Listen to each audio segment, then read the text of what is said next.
Hi, I have in my hand the electric strike lock. So it's a 12 volt DC and it's a rim and mortise style lock. It's available with small parcel, low cost delivery directly from freetv.ie. It just comes in this outer box here, and there's basically two parts to it here.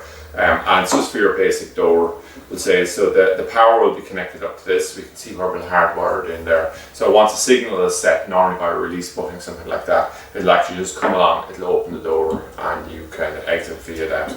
Now, the thing to note with this is there's two basic modes in which you can get locks.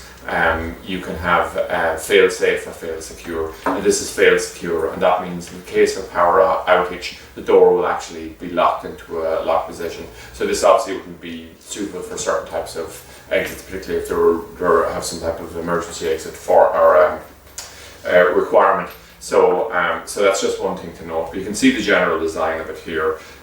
So it's part of a much wider range of door security, locking mechanisms, etc. that are available directly from freetv.ie.